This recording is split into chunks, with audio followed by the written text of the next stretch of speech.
আমার মতে ধর্ষণকারীদের একটাই শাস্তি হওয়া উচিত, হয় তাদের ফাঁসি, না হয় জনগণের সামনে নিয়ে এসে তাদেরকে গুলি করে মেরে ফেলা।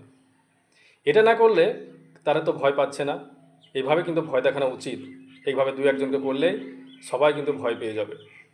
তা যদি না হয়, মেয়েরা যদি এইভাবে সমাজে লাঞ্ছিত বঞ্চিত হয়, সুবিচার না পায়, একদিন এমন দিন আসবে তারা কিন্তু নিজের হাতে আইনকে তুলে নিতে বাধ্য হবে। বাধ্য হবেই। কেননা তাদেরকে তো আত্মরক্ষা করতে হবে।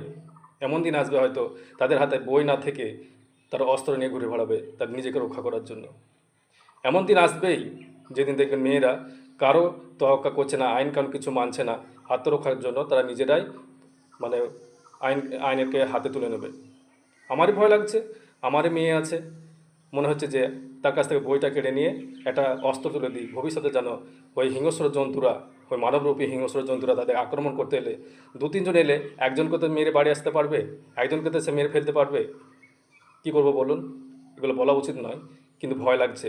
আমি তো মেয়ের বাবা, মেয়েকে তো রক্ষা করতে হবে। তো কি করব? পুস্তক তুলে দেবো, না তার হাতে অস্ত্র তুলে দেবো? আপনারা বিচার করবেন। তা সুবিচার না পায় একদিন এমন দিন আসবে তারা কিন্তু এই পথটাই বেছে নেবে। তাই তাদেরকে শাস্তির ব্যবস্থা করুন, সুবিচার দেওয়ার ব্যবস্থা করুন। কারণ আমরা মুখে যদি বলি মেয়েরা সমান সমান, ছেলেদের থেকে সমান, তো কোথায় সমান? তারা কি ওই জন্তুদের কাছ থেকে লুকিয়ে লুকিয়ে বেড়াবে? তার হিংস্র জন্তুদের কাছ থেকে লুকিয়ে লুকিয়ে বেড়াবে? এভাবে কি বাঁচা যায়?